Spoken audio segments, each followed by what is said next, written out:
মুর্শিদাবাদে কংগ্রেস বাম শিবিরে ভাঙন, ডোমকলের তৃণমূল বিধায়কের হাত ধরে দল দল নেতাকর্মীদের কেউ ছিলেন সিপিএমে, কেউ কংগ্রেসে। তাঁরা সকলে একসঙ্গে যোগ দিলেন তৃণমূলে। মুর্শিদাবাদের ডোমকলে বাম এবং কংগ্রেস শিবিরে ভাঙন ধরাল রাজ্যের শাসক দল। বিধায়ক জাফিকুল ইসলামের হাত ধরে তৃণমূলে যোগ দিলেন ডোমকল পঞ্চায়েত সমিতির সিপিএম এবং কংগ্রেসের 2 পঞ্চায়েত সদস্যসহ কংগ্রেস নেতারা।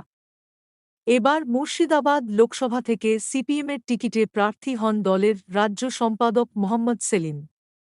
তাঁর হয়ে ঢালাও প্রচার করেছিলেন কংগ্রেসের অধীর চৌধুরী। কংগ্রেস ও সিপিএম কর্মীরা সেই প্রচারের অংশ হয়েছিলেন। কিন্তু ভোটের ফল বেরোতেই পরিস্থিতি বদলে গেল। মুর্শিদাবাদে ভালো ফল করেছে তৃণমূল। ডোমকল বিধানসভা এলাকায় বাম কংগ্রেস জোটের থেকে ভোটের ব্যবধানে অনেকটাই এগিয়ে ছিল তৃণমূল।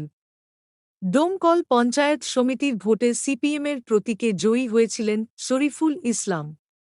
পঞ্চায়েত ভোটে কংগ্রেসের টিকিটে বিজয়ী হন সেন্টুর রহমান। তাঁরা দুজনেই জাফিকুলের হাত ধরে তৃণমূলে যোগ দিলেন। বৃহস্পতিবার সন্ধ্যায় ডোমকল ব্লক তৃণমূল কার্যালয়ে 2 জনপ্রতিনিধি ছাড়াও কংগ্রেসের ব্লক ও অঞ্চল স্তরের নেতারাও তৃণমূলে যোগদান করেন। এ নিয়ে ডোমকলের তৃণমূল বিধায়ক জাফিকুলের মন্তব্য, মানুষের চেতনা ফিরতে দেরি হয়, তাই যোগদানে কিছুটা দেরি হয়েছে। তৃণমূল পরিচালিত পঞ্চায়েতগুলিতে উন্নয়ন হচ্ছে, সেটা অন্য দলের জনপ্রতিনিধিরা দেখছেন।